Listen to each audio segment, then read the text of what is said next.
Hello everyone, welcome back to my YouTube channel Roshani's life's in a frame. ఇదైతే Wednesday vlog అనమాట. So next థర్స్డేకి మేము ఏం curry చేయాలి అని చెప్పేసి ముందుగానే ఒక 1 డే బిఫోరే మేమైతే అన్ని వెజిటబుల్స్ కట్ చేసుకుంటాము. It is our daily routine. ఎందుకు అని అంటే ఇఫ్ ఎట్ ఆల్ ఇద్దరికి, నేనంటే వర్క్ ఫ్రమ్ హోమ్, చెల్లి మాత్రం డైలీ ఆఫీస్కి వెళ్తుంది.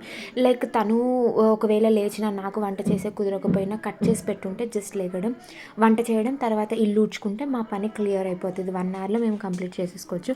అందుకే ఏ వెజిటేబుల్స్ అయినా 1 డే బిఫోరే మేము కట్ చేసి అయితే పెట్టేసుకుంటాం అనమాట. ఇంకా నెక్స్ట్ ఆ రోజు నైట్ డిన్నర్కి అయితే ఎగ్ ఫ్రై చేద్దామని చెప్పేసి ఆనియన్స్ కట్ చేస్తున్నాం.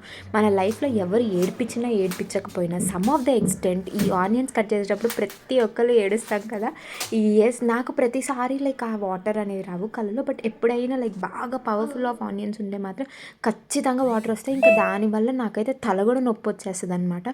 ఇంకా నెక్స్ట్ పన్నీర్ అయితే ఆల్రెడీ మీరు ముందు వీడియో చూపించాను కదా, నేను మ్యారినేట్ చేసి పెట్టాను అనమాట. ఇంకా ఆ పన్నీర్ని ఫస్ట్ ఫ్రై చేసేద్దాము, ఒక పక్కన ఎగ్ ఫ్రై చేసేసుకుందాము అని చెప్పేసి సాస్ ప్యాన్ పెట్టేసి పన్నీర్ పీసెస్ అన్నీ వేసి ఫ్రై అయితే చేసుకుంటున్నాను. యాక్చువల్గా ఈ రెసిపీ అయితే నేను ఒకసారి షేర్ చేసినట్టు గుర్తు. If at all I find that video definitely నేను ఇది డిస్క్రిప్షన్ బాక్స్లో అయితే ఇస్తాను, కావాలి అంటే చూడొచ్చు.